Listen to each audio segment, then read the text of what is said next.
सिमलतालमा छौँ। सिमलतालको यो दुर्घटनामा परेको बस निकाल्ने काममा आज 13औं दिन हैन सुरज? आज 13 दिन। के छ तपाईँ सुरुकै दिनदेखि यो निरन्तर यहाँको रिपोर्टिङ खटिरहनु भएको छ, प्रगति के देख्नु भएको छ?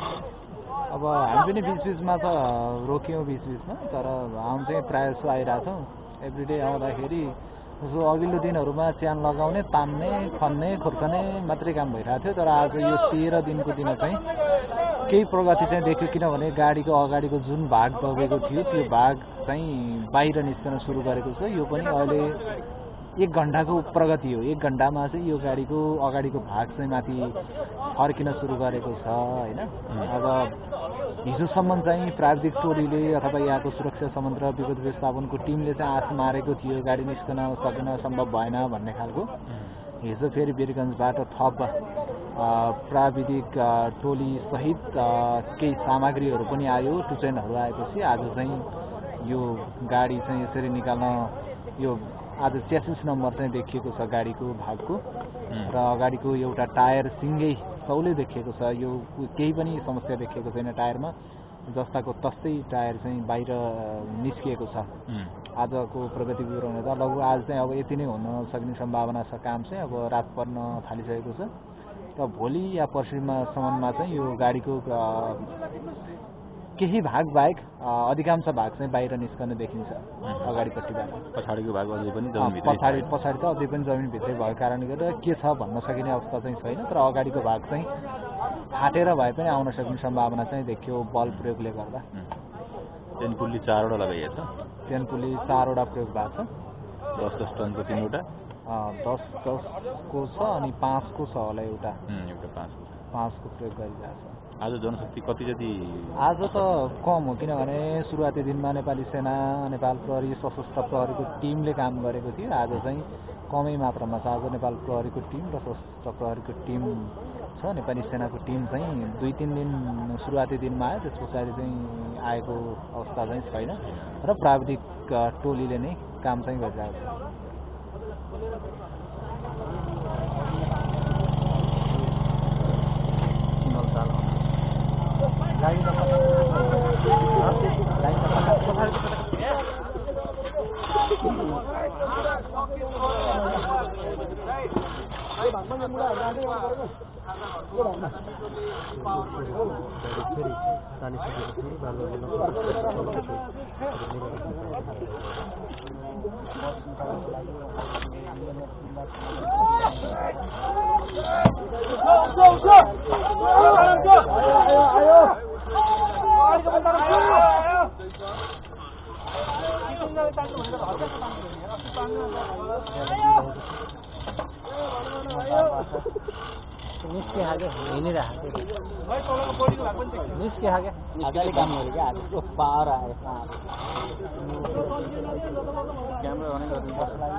फोटो खिच्नु पर्यो फोटो जान्न त्यहाँ गएर फोटो खिच्नु